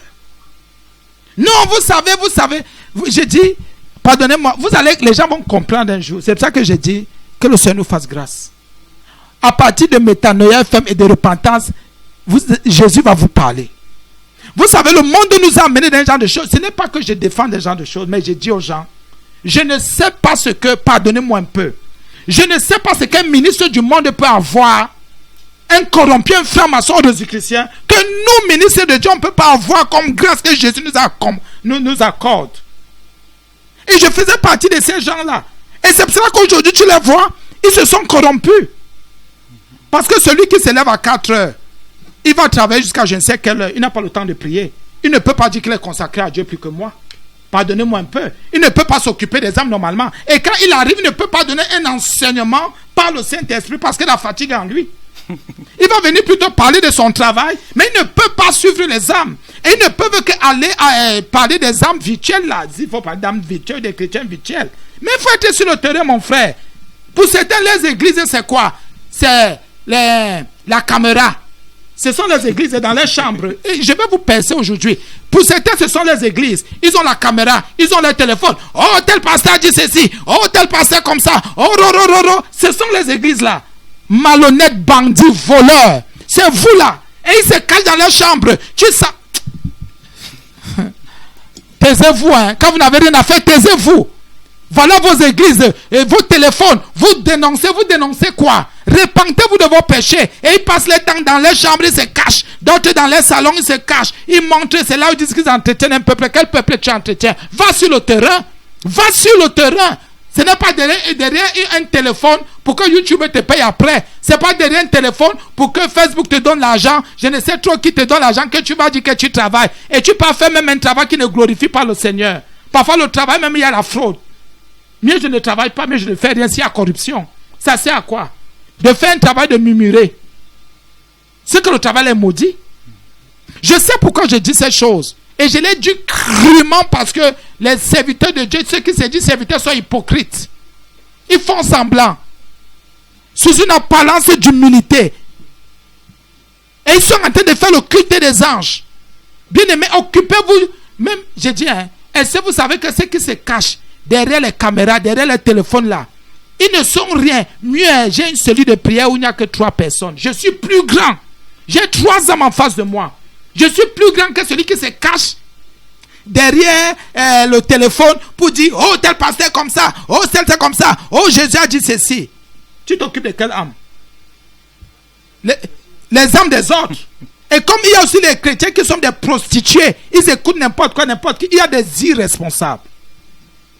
Même les gens qui se font appeler frères, appelez-moi tel, ils sont irresponsables. Il faut assumer comme nous, dis donc. Assumez comme nous, ne vous cachez pas. Et certains sont mariés même. Comme quelqu'un vient d'envoyer même le message là. Je ne permets pas à la femme d'enseigner. Ça vient si c'est du Congo, si c'est de la RDC. Toi, moi je suis marié. Toi ne permets pas à ta femme d'enseigner. La Bible me dit que mon épouse et moi nous sommes un. Nous sommes dans le même ministère. Le Seigneur nous a appelés, nous a fait grâce frère. Je ne vais pas entrer dans ça. Elle est une femme, mais elle est une servante. Elle a fait profession de servir Dieu. D'autres ont fait profession de servir le diable ou de servir autre chose, frère. Je ne m'engueule pas, je ne me querelle pas, mais je vous dis, arrêtez un peu de nous poser les mêmes questions tous les jours. Vous n'avez pas la révélation plus que le Christ. La Bible a dit, même Paul a prophétisé, il a rappelé Joël le jour de la Pentecôte. Si Paul a dit des choses et vous avez mal interprété ce que Paul a dit parce qu'il y avait la discipline, il y avait un problème de discipline à Corinthe, un problème de discipline à Éphèse, ça vous regarde. Écoutez un peu, on ne discute pas de ça. On ne discute pas de ça, c'est pas tout le monde qui a la révélation. Et on vous a dit qu'il y a une connaissance qui est à partir des enseignements qu'on reçoit, une connaissance qui est à partir des révélations aussi qu'on reçoit, et une connaissance qu'on a à partir des recherches qu'on a. Ça fait 3 types de connaissances. Et regardez à quel niveau de connaissance vous êtes. C'est à partir de ce qu'on vous enseigne, à partir de la révélation ou à partir des recherches que vous avez pu faire. Posez-vous cette question. Ne faites pas vous entendre les gens dire, autant que vous n'avez aucune révélation. On ne vous a jamais enseigné, vous n'avez fait aucune recherche. Vous venez seulement balancer comme ça parce que vous avez entendu les gens dire. Nous ne venons pas aux antennes dire parce qu'on a entendu les gens dire. Nous venons dire parce que pour la plupart du temps, ce sont des choses qu'on a reçues.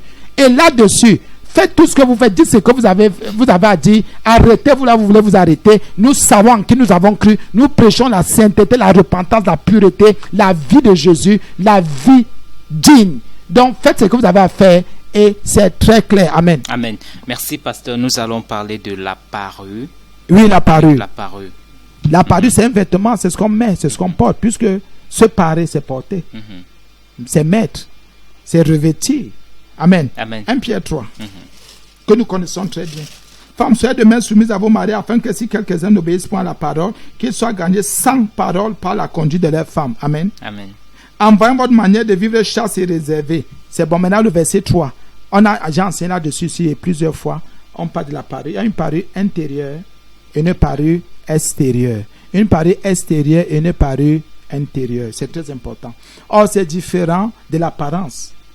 N'est-ce pas? L'apparence, on parle difficilement parce que l'apparence, c'est un peu plus ce qu'on voit. Oui. C'est qu'on montre. Or, dans la parure, on voit et c'est aussi caché. C'est 2 choses différentes. Donc, ce que je revais, ce que je porte. Donc je crois que même, je ne sais même pas s'il faille entrer dans les détails ici. Ayez non cette parure extérieure. La Bible me dit de la parure extérieure. On se rend compte que l'apparence est seulement extérieure. On a vu ici concernant l'apparence que nous ne devons pas et nous ne devons jamais soigner notre apparence, mais nous devons prendre soin. C'est-à-dire c'est très différent. Quelqu'un va me dire, mais oui, la différence dans les scènes, c'est un jeu de mots. Ce n'est pas un jeu de mots, mais nous savons ce que nous disons. Parce que soigner, c'est qu'il y a maladie et prendre soin, c'est entretenir. Voilà, c'est différent. Ça, c'est très simple. Amen. Oui, c'est très simple. Donc, ayez non cette parure, 1 Pierre 3. Il y a le mot parure extérieure. C'est très clair. Parure extérieure. Qui consiste dans les cheveux tressés. On dit non, c'est interdit de se tresser les cheveux. Parure extérieure. Donc ça veut dire que Dieu regarde à la parure. Nous sommes d'accord. Non, Dieu ne regarde pas l'apparence. Il regarde au cœur. S'il vous plaît, progressons dans la nouvelle administration. Progressons dans la grâce. C'est ça même la grâce. C'est ça. Donc la Bible continue. Non, cette parure, c'est qui conduit les cheveux tressés, les ornements qu'on met. Ça, c'est extérieur. On orne les oreilles, on orne les cheveux, on orne la tête, on orne ceci. Il y a le mot ornement qu'on met. Donc la Bible nous interdit d'avoir des ornements que nous mettons. Il y a le mot orner. Ça, c'est extérieur. Pour dire que Dieu regarde à l'extérieur. À ce que je mets. À ce que je porte, il regarde. La Bible continue. Ou les habits qu'on revêt. Donc Dieu regarde aux habits que je revêt, aux habits que je porte. Il regarde.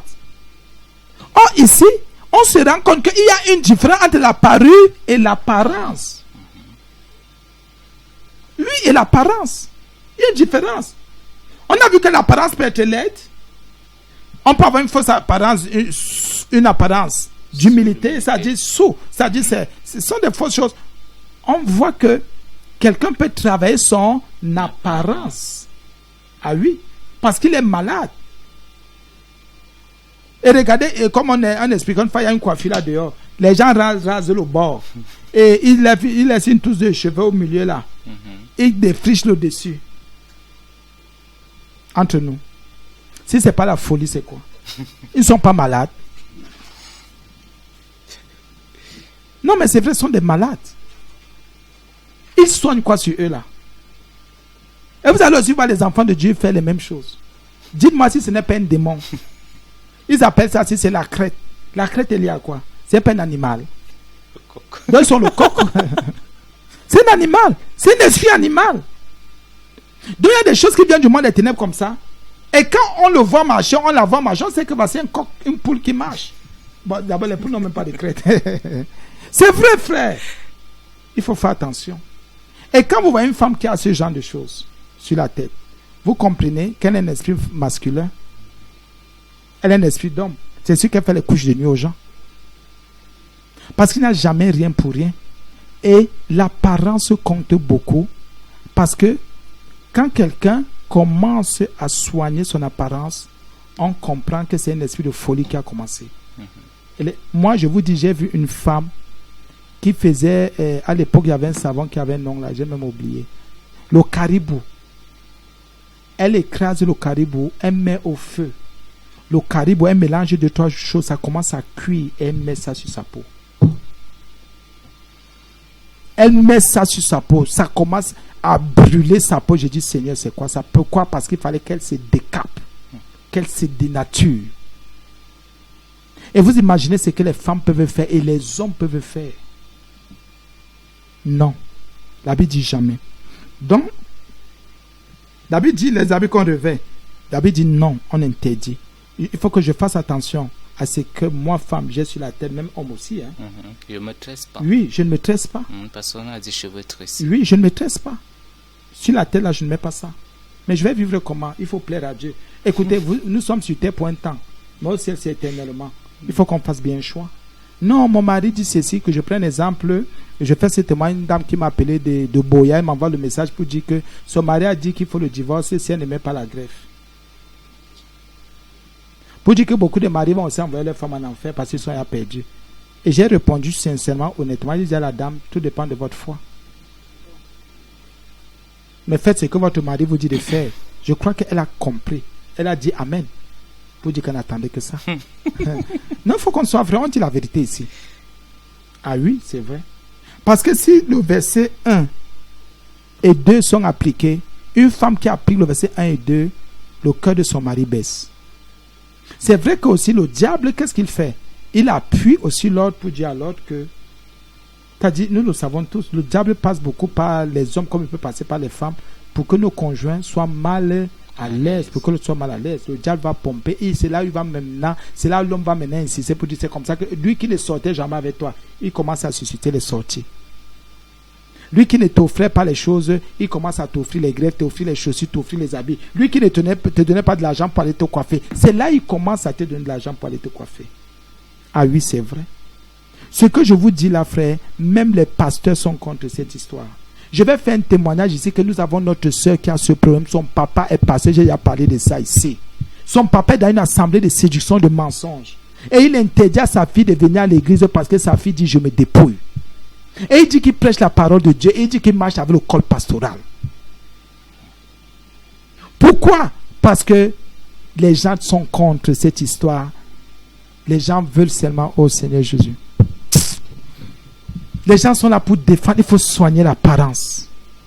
Hein? Est-ce que c'est l'argent de l'acheter, la grève m'a manqué pour que je te donne? Écoute un peu. La fille a besoin que tu pries pour elle, que tu donnes les bons conseils. Elle ne veut pas vivre dehors. Elle ne veut pas sortir. Mais c'est tout ce que tu trouves à lui dire. Frère, on a tellement de témoignages que... Mais les gens ne savent pas que... Pas comme Jésus-Christ a dit que quand il va revenir, il va trouver parfois un couple, il enlève seulement soit la femme, soit le mari. Il vient dans une maison, il n'enlève qu'une seule personne.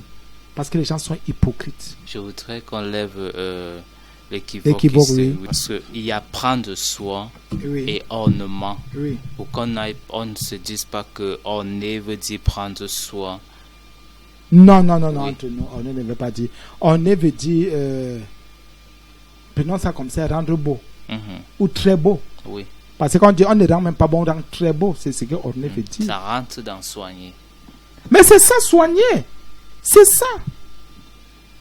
C'est ça. C'est pour ça que la Bible dit, écoutez un peu. 1 Pierre 3 si est clair. Ayez non cette parure extérieure pour dire quoi? N'ayez pas cette apparence. C'est ce que ça veut dire. N'ayez pas l'apparence ici. C'est-à-dire les cheveux tressés qui consistent dans les cheveux tressés, les ornements d'or ou les habits qu'on revêt. Moi, je ne mets pas de l'or. Oui. Donc, je suis dans la volonté de Dieu. Il ne met pas de l'or, mais il met une autre matière.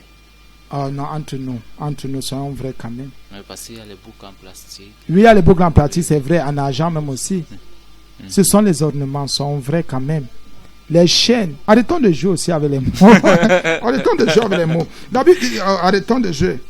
Un message du plus 237 691 95 22 84. Bonjour homme de Dieu, soyez bénis en studio. Je demandais, est-ce que c'est mal de porter les bijoux sur soi-même aux oreilles? Non, arrêtez, ça ne sert à rien. Les colliers, les bijoux, non. Un enfant de Dieu ne met pas ça. Écoutez un peu. Je vais prendre une version. La version Osterval, il y en a qui ont les Bibles Osterval chez eux. Écoutez ce que Osterval dit, comment lui l'a traduit. Osterval dit ceci. Dans 1 Pierre 3, verset 3. Que leur parure ne soit point celle du dehors. Que leur parure ne soit point celle du dehors. Oui. Que leur parure ne soit point... Écoutez, il y a parure du dehors.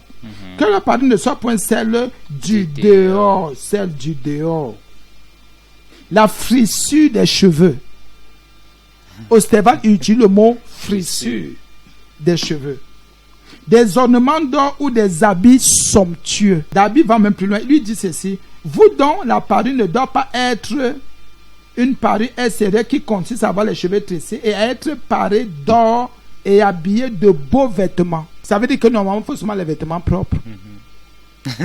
Parce que le beau retient l'attention. Ah oui, le beau retient l'attention. Il faut juste avoir des habits propres. Ah oui, c'est vrai. Ça, c'est ce que lui dit, hein. Je suis juste au niveau des traductions. Ça, c'est Dabi qui disait ça. Ce n'est pas moi qui dis, c'est Dabi. Et bon, maintenant, on va au niveau de Martin. La Bible Martin dit ceci. Et que l'ornement ne soit pas celui de dehors. qui consiste dans la frisure des cheveux, dans une parure d'or et dans la magnificence des habits. On ne doit pas mettre des habits magnifiques. Donc, c'est un peu ça. J'étais à ce niveau pour dire que faisons attention à l'apparence et à la parure. Parce qu'il y a une différence entre apparence et parure. La parure est extérieure. Et on se rend compte maintenant que la parure extérieure, les gens confondent maintenant, je vais plutôt dire par le Saint-Esprit, associé ou ont mis ensemble l'apparence et la parure extérieure. Et c'est la parure extérieure là maintenant qu'ils appellent apparence. Oh, il y a une différence. Bonsoir Maman Blanche, j'ai écouté le message dans l'émission Univers de Femmes. Vous avez parlé de certaines choses par rapport à l'accoutrement. Là, je n'étais pas vraiment d'accord. Moi, est-ce que parce qu'on est en Christ, on doit être moche? La première question, est-ce que parce qu'on est en Christ, on doit être moche? Écoutez un peu. Vous voulez dire que quand vous voyez souvent la servante Maman Blanche habillée, elle est moche? Parce que moi, je crois que c'est cette parole qu'elle met en pratique. Elle est moche. Moi, je ne crois pas qu'elle est moche. Moi, je crois qu'elle est belle pour Christ, elle est belle pour moi. C'est clair, simplement. Si vous trouvez qu'elle est moche, bon, ça n'engage que vous. Moi, je ne trouve pas qu'elle est moche. Donc, ça dépend de ce que vous appelez moche. Il y a quelque chose que vous voulez montrer, c'est le monde qui vous a certainement gagné, que vous voulez montrer. Et je veux aussi aller au niveau de l'autre message. Quand vous dites qu'au ciel, quand on vous parle du ciel, il y a comme ça, vous n'êtes pas encore au ciel, vous êtes encore sur terre. Au ciel, il y a des vêtements spéciaux que le Seigneur va nous mettre parce qu'il sait que les vêtements que nous avons sur terre là sont des vêtements souillés, impurs et indignes. Vous ne devez pas donc mettre le cœur sur ces vêtements parce que ce ne sont pas vos vêtements éternels. Les vêtements, la preuve, vous les changez comme vous voulez, mais au ciel, c'est Christ qui va changer nos vêtements. Amen. Amen. Au ciel, ce sont des vêtements qui sont confectionnés par des anges. Parce qu'il y a des anges vraiment, entre guillemets, qui s'occupent des vêtements seulement au ciel. C'est leur travail, c'est leur boulot, seulement les vêtements. C'est pour ça que le diable est venu avec toutes ces choses sur terre, parce qu'il a vécu au ciel. Il sait qu'au ciel, il y a toute une partie où il y a des anges, un ange même responsable de la confection des vêtements des rachetés, des vêtements des saints. Nous le savons tous. Et vous avez dit autre chose aussi, quelque part. Je ne sais pas, Jésus de Nazareth, il met souvent un vêtement, une robe. Écoutez un peu, ce n'est pas mauvais. La Bible nous parle beaucoup de robes que les hommes, par rapport... on appelle ça comme un Saint-Esprit. Regardez un peu, les régions ne sont pas les mêmes. Il y a une partie d'Israël qui est très désertique. Si vous suivez les informations, c'est depuis un certain temps, depuis plusieurs années, peut-être 10 ans, qu'Israël est en train de gagner le désert en plantant des choses et il y a déjà une verdure terrible. Mais sinon, il y a une zone d'Israël qui a toujours été très désertique. Donc, ce qui fait que, et c'est pour ça que même les sandales, le Seigneur Jésus mettait des sandales. Parce qu'il y avait beaucoup de sable, il y avait une zone vraiment désertique et c'est vrai qu'il y a une partie qui neigeait aussi, où il y avait la neige, mais nous savons que c'est aussi en fonction des, on appelle ça comment Seigneur, des régions et aussi du climat, mais si c'est le thème climat que je cherchais. Donc c'est un peu ça, donc faites attention. Et aussi il y a des mises en scène. Moi je ne m'appuie pas trop sur les mises en scène parce que c'est des montages et tout ça, mais quand on entre dans la profondeur, je vous en supplie, faisons attention. Faisons attention. Pas comme quelqu'un m'a dit, quelqu'un a dit que vous arrivez dans une région, par exemple chez les Sawa mettent les pannes et des chemises. Donc si vous arrivez là-bas, les Sawa ne vont plus mettre leurs pannes. Mais ce ne sont pas tous les Sawa qui mettent les pannes. Les pannes qu'ils mettent, c'est pour leur coutume, pour leur tradition. Il faut être très clair là-dessus. Ce n'est pas un vêtement, comme eux disent, je pense ça que peut-être c'est un vêtement d'apparat ou je ne sais pas le terme qu'il faut utiliser ici, mais ce n'est pas le vêtement de tous les jours. Si on regarde bien, nous Africains, on s'habillait de quoi? Certainement qu'on a eu l'idée qu'Adam a eu au départ. Ça veut dire que c'était des feuilles. Puis Adam, après le péché, la mentalité humaine était là, c'était aller prendre les feuilles pour cacher son sexe et le sexe de son épouse. Donc nous, on croit que parfois, il y a même des régions où on ne mettait rien. Jusqu'à aujourd'hui, il y en a qui ne s'habillent même pas.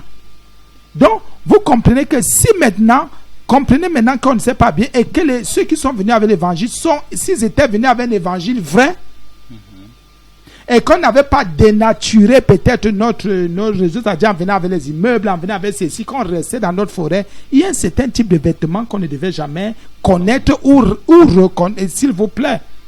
Réfléchissez maintenant et ouvrez votre esprit. Ce n'est pas parce que les gens sont venus avec des styles, avec une certaine façon de s'habiller, Mais nos ancêtres, je vais parler à la manière des hommes, ne connaissaient pas tous ces styles-là, ces modèles-là. Ils savaient qu'ils prennent peut-être les feuilles de plantain ou de je ne sais plus trop de quoi. Ils se couvrent avec à la rigueur. Mais sinon, ils marchaient nu à gauche et à droite. Mais je sais qu'il y a moins cette sagesse que Dieu a donnée à l'homme. Après le péché, c'est de couvrir ses parties intimes. Bon, maintenant, vous êtes né dans ça. Vous savez qu'il y a des styles, il y a des modèles. Mais Dieu vous dit non.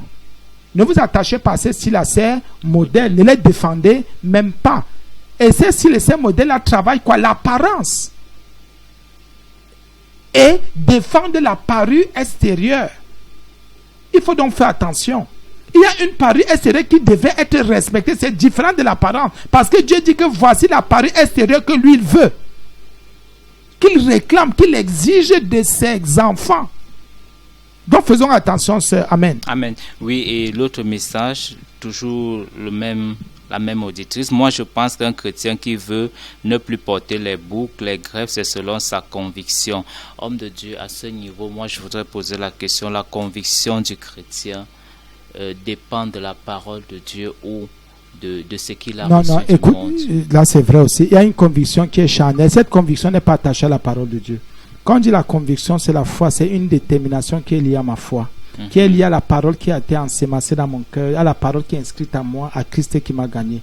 La conviction n'est pas par rapport aux choses physiques ou matérielles. Ma conviction est d'abord par rapport à Christ qui m'a gagné, qui m'a sauvé, qui m'a délivré. Donc quand il dit conviction, écoutez un peu, il n'y a pas une question de choix ici. C'est à l'époque qu'il y avait la capacité de choisir. C'est-à-dire l'Éternel dit à Israël, je te choisis le chemin de la vie et la mort. Mais moi, il te dit de faire tel choix. Aujourd'hui, on n'a plus le droit de choisir. Christ est déjà mort, il est glorifié. Maintenant, la parole de Dieu nous dit ce qu'il y a à faire. Ici, là, il n'y a pas de que je mets les boucles, je ne mets pas. La Bible me dit dans 1 Pierre 3 qu'il y a une parure extérieure. Donc, c'est comment je dois m'habiller. Il n'y a plus de que le choix, non, tel s'habille. Il n'y a plus de cela.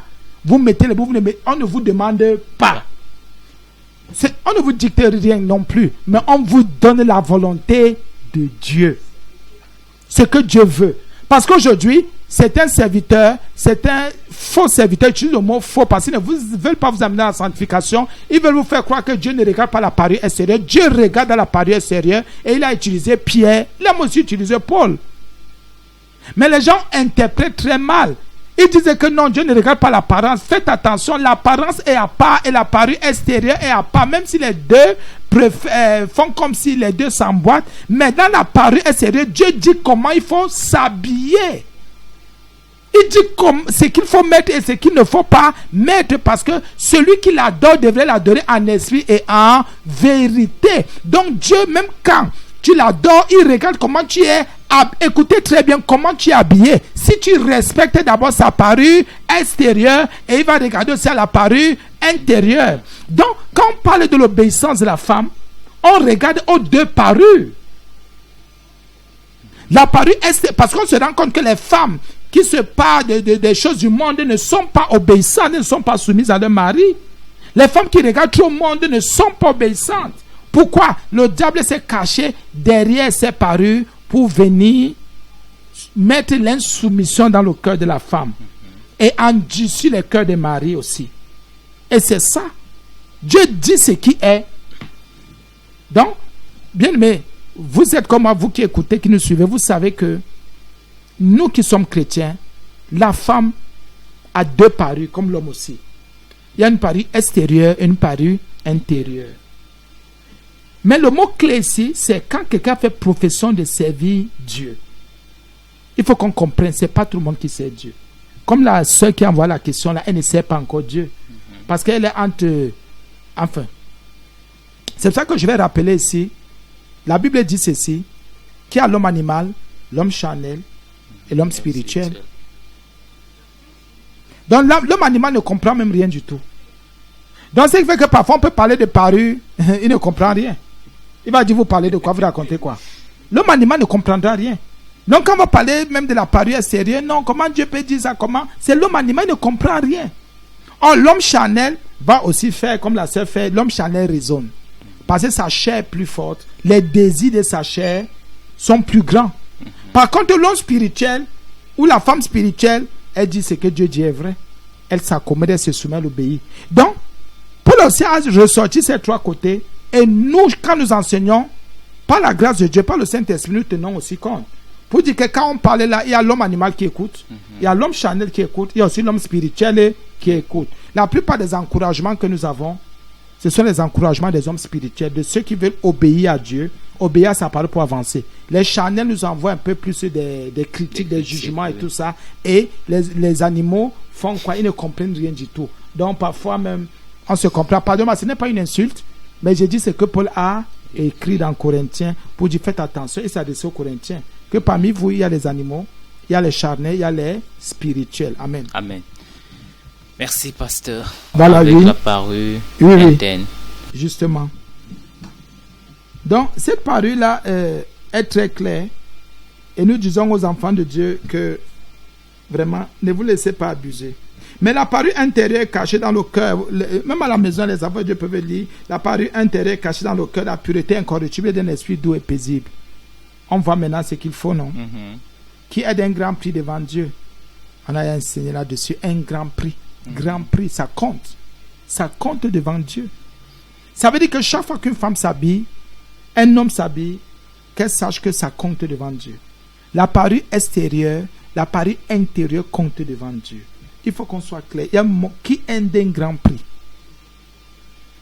Et les gens oublient que leur façon de se mettre à l'intérieur comme à l'extérieur, c'est que les gens revêtent, c'est que les gens portent. Il a dit que ça compte. Ça a un prix devant Dieu. Et si c'est devant Dieu, ça veut dire que Dieu regarde. Non, il ne regarde pas. Dieu regarde au cœur, pas l'apparence. Qu'est-ce que vous appelez le cœur? Qu'est-ce que vous appelez l'apparence? Il ne regarde pas l'apparence, il regarde au cœur. Voilà, alors maintenant qu'on parle de la parure. Ce qu'on revêt, c'est très important. Ainsi se paraît, il y a le mot parure qui revient, autrefois les saintes femmes. Toutes les femmes ne sont pas saintes. Donc quand vous entendez se dire, non, les boucles ont encore fait comme ça, les cheveux ont fait comme ça, les pantalons ont fait comme ça, les mèches ont fait comme ça, vous entendez un homme dire ceci, ça veut dire que cette personne n'est pas encore sainte. Non, il faut qu'on soit clair. Hein. Tous ceux qui viennent à l'église, qui écoutent la radio, bien qui prient, ne sont pas saints. Puisque la Bible dit, la Bible n'a pas dit aussi, ainsi se paraît les femmes qui espéraient en Dieu. Non, la Bible dit les saintes femmes. Donc il y a les femmes qui espèrent en Dieu peuvent s'habiller n'importe comment. Même les saintes femmes ont une parure différente, externe et interne. Il y a le mot sainte. Toutes les femmes ne sont pas saintes. Toutes les femmes qui prient ne sont pas saintes. Toutes les femmes qui prophétisent ne sont pas saintes. Toutes les femmes qui disent Seigneur, Seigneur ne sont pas saintes. Faisons donc attention ici. Qu'est-ce que les hommes font alors? Les hommes gardent les femmes, gardent les gens dans l'hypocrisie. Il n'y a pas la sainteté. Et la Bible dit maintenant, les saintes femmes qui espéraient à Dieu, en Dieu, la suite compte, soumises à leur mari. Donc toutes les femmes saintes sont soumises. Écoutez un peu. Donc il y a la sainteté, les femmes saintes qui espèrent. Donc pour qu'une femme d'abord même soit soumise à son mari, il faut qu'elle soit sainte. Qu'elle espère en Dieu. Pourquoi ici, Pierre conclut en disant, sainte femme qui espère en Dieu, virgule, soumise à leur mari. Quand vous voyez une femme qui n'est pas soumise, ça veut dire qu'elle n'est pas sainte. Ça veut dire qu'elle n'espère pas en Dieu. Ah oui, parce que la sainteté, parce que la femme, elle fait d'abord quoi? C'est pour ça qu'une femme, il faut qu'on donne aussi, allons un peu dans ce que Pierre nous a donné ici. Ça veut dire qu'une femme d'abord, on sait qu'elle se part. Elle se part comme ça parce qu'elle est sainte. Elle est sainte parce qu'on sait qu'elle espère. C'est une femme sainte qui espère en Dieu maintenant, qui sait que la soumission n'est pas un problème. Elle ne se plaindra jamais d'être soumise à son mari parce qu'elle est déjà sainte.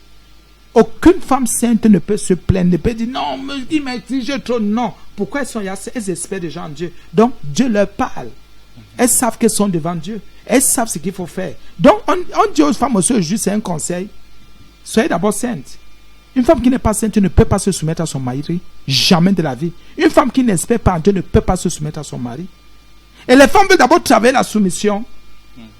C'est pour cela que ça ne passe pas. Puisque l'homme, à un moment donné, comme un rival pour nous, pour la femme. L'homme, à un moment donné, comme un opposant, comme un dictateur, comme un lion, comme quelqu'un qui est là, comme un maître pour nous juger. C'est pour ça qu'il y a d'abord la relation qui compte, c'est croire en Jésus, devenir sainte, espérer en Dieu. Et là maintenant, la soumission ne sera plus un problème parce que quand on commence à regarder d'abord la parole de Dieu, c'est pour ça que le premier verset que Pierre donne est clair. Femmes, soyez de même soumises à vos maris, afin que si quelques-uns n'obéissent pas à la parole, ils soient gagnés sans la parole par la conduite. En voyant votre manière de vivre chaste. Donc tu vois que normalement la manière de vivre chaste et réservée vient avant la soumission. Avant la soumission. Donc il faut d'abord une intimité avec Dieu. Il faut d'abord accepter le Seigneur, travailler cette relation. La soumission ne sera plus un problème pour la femme. Les femmes trouvent qu'il y a obstacle. Pourquoi? Parce qu'elles n'espèrent pas en Dieu, elles ne sont pas saintes. Une femme sainte, ce n'est pas un problème de dire que son mari lui dit fais ceci. Elle dira que mais c'est normal puisque j'espère en Dieu. Je suis sainte, je ne vois pas en quoi où est le problème. Mais pasteur, avant de sortir du sujet, ce qu'on entend le plus souvent de celles qui ont corrompu la parure extérieure, c'est que le Seigneur regarde plutôt leur parure intérieure. Est-ce que cela est possible? Écoutez un peu. Ce que Dieu dit est clair. Je prends un exemple très simple. Allons simplement. Elles ont corrompu la parure extérieure. Oui. Elles ont les tresses. Une femme qui a corrompu sa parure extérieure, ça veut dire que sa parure intérieure aussi est corrompue. C'est simple. Quand une femme commence à défendre l'extérieur, ça veut dire qu'il y a quoi dans elle? Il y a la corruption. Il y a la corruption. Est-ce qu'on va chercher lui un frère? Ça veut dire qu'il y a la corruption. Ça veut dire, bon, entrons dans le détail. Mais la parure intérieure est cachée dans le cœur. Écoute alors maintenant. La Bible me dit quelque chose. Dieu regarde au cœur, n'est-ce pas? Donc, dans le mot, il y a la parure intérieure est cachée où? Dans le cœur. La parure intérieure est dans le cœur, c'est à l'intérieur du cœur. Dieu maintenant va regarder dans ton cœur. Le type de parure qu'il y a. Il faut qu'on comprenne ce qui est écrit dans 1 Pierre 3. Mais la parure intérieure est cachée dans le cœur. Donc, la parure intérieure est cachée dans le cœur. Maintenant, le Seigneur dit, la pureté incorruptible d'un esprit comment doux et paisible. Quand une femme a corrompu l'extérieur, ça veut dire qu'elle n'a pas la paix dans son cœur. Son cœur est troublé, son cœur est tourmenté, son cœur se défend, son cœur est en train de justifier sa parure extérieure. Ça veut dire qu'il n'y a aucune paix dans... Il y a le mot paisible. Son esprit n'est même pas doux. C'est pour ça que ces femmes sont aujourd'hui... Elles sont, je vais dire comment, pas acariâtres. Elles sont oh Jésus. Ce sont des femmes de colère. Elles sont des femmes de colère violentes. Donc dès que tu parles de sa parure extérieure, elles sont prêtes à t'insulter, à t'injurier. Elles sont prêtes à te dénigrer. Pour dire que pourquoi? Pour dire quoi? Non, pas de paix. Mais une femme qui a la paix, elle va dire mais c'est vrai, elle va y réfléchir. Parce qu'il y a l'intérieur, dans son cœur, il y a une parure intérieure qui est cachée. C'est la parure intérieure que je ressors, que la femme ressort. Donc, quand une femme est habillée, on voit déjà son cœur. Selon la parole, c'est ça. On voit son cœur. On sait si elle est paisible ou pas. C'est pour ça que vous allez voir, quand une femme est agitée, non, vous allez donc voir que les gens qui ne respectent pas la parure extérieure, qui respectent plutôt l'apparence, sont trop agités. Ce sont les gens qui veulent se faire voir. Ce sont les gens qui veulent montrer, enfin même ce qui n'est pas montrable. Ah oui, ce sont des gens qui ont sali même l'image de la femme. Sont des femmes, il y a des femmes qui ont dégradé la femme. C'est pour ça que vous voyez certains hommes qui ne peuvent pas respecter des femmes, même respecter leurs femmes. Parce qu'il y a des choses que parfois tu vois ta femme faire, elle dégrade son image, elle dégrade sa personne, elle dégrade sa personnalité. Mais avec ça, la Bible dit, comme qui? On nous prend l'exemple de Sarah. Les gens disent que Sarah était désobéissante. La Bible dit qu'elle obéissait à Abraham. Elle l'appelait mon Seigneur. Pourquoi quand on parle de la parure intérieure, on parlait d'Abraham et de Sarah? Vous ne devez pas qu'on parle de la femme et on dit, hey, le mari était à côté. Donc, pour dire quoi? Quand on parle de la parure, on doit se tourner vers le mari. Oui, c'est lié la parure de la femme, la parure extérieure, intérieure de la femme. Les deux parures sont liées à la relation que la femme entretient aussi avec son mari. Ah oui, ça c'est très clair. Et de ce que le mari exige. Elle l'appelait son Seigneur. Ah oui. Donc ça veut dire que quand Abraham disait quelque chose, Sarah obéissait. Vous voulez dire que Pierre ment ici? Pierre ne ment pas. Bien sûr qu'Abraham était juste un homme de la foi. Il avait foi. Donc, on comprend maintenant que N'avez foi en Dieu. C'est d'elle que vous êtes devenus les filles en faisant ce qui est bien. Voilà. En faisant ce qui est bien, sans vous laisser troubler par aucune crainte. Beaucoup de personnes et de femmes se laissent troubler aujourd'hui parce qu'elles ont peur. Il y a le mot trouble. Sans vous laisser troubler. 1 Pierre 3:6. Sans vous laisser troubler, la dernière partie. Mais pourquoi vous vous laissez troubler, dames? Même les hommes, pourquoi les gens se laissent troubler aujourd'hui? Pourquoi il y a le mot trouble? Parce que même à l'époque de Pierre, il y avait ce problème. Pierre est en train de résoudre un problème ici pour dire faites attention, regardez Sarah, regardez Abraham. Et Sarah appelait Abraham Seigneur. C'est d'elle que vous êtes devenus les filles. Vous êtes devenus les filles, donc vous êtes les filles de Sarah. Comme nous sommes aussi fils d'Abraham par la foi en Jésus. En faisant ce qui est bien. Hey.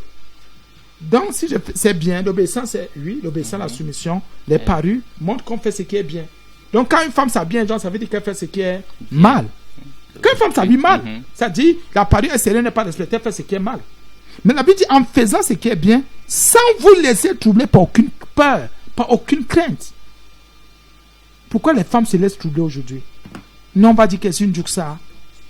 Oui, c'est vrai que beaucoup d'hommes aussi, comme on disait pour la soeur de Boya, beaucoup d'hommes aussi disent je vais divorcer, je vais quitter, tu es devenu comme ça, votre mère, je sais que votre mère est devenue quoi, regardez ce qu'elle est devenue. C'est qu'en fait, il faut comprendre, ces hommes-là ne comprennent rien et n'ont rien compris. Amen. Amen. Merci, pasteur. Nous allons sortir de cette émission avec une conclusion. Conclusion, il y a une différence entre l'apparence et la parure. Ah oui. L'apparence, c'est l'aspect qu'on montre, la beauté qu'on veut montrer, l'éclat qu'on veut montrer. Il y a une différence entre prendre soin et soigner. On ne peut que soigner ce qui est déjà malade. Parce qu'on trouve qu'il y a des frustrations dans cette maladie-là. Et quand on prend soin, c'est qu'on prendre soin veut dire s'en occuper, enfin, garder, veiller, entretenir, c'est un peu ça. Or, la parure, au niveau de la parure, on se rend compte que la parure, elle est extérieure d'abord. Elle est aussi intérieure qui est cachée dans le cœur. Et Dieu tient compte aussi. Et nous devons y revenir parce qu'il faut que les femmes toujours insistent là-dessus. Nous ne sommes pas là pour plaire au monde ou à la chair, mais nous sommes là pour plaire à Dieu. Que le seul nom de Jésus-Christ soit glorifié à tout jamais. Amen. Amen. Mesdames et messieurs, c'était votre émission Au cœur de l'Église. Nous restons à votre disposition. Shalom.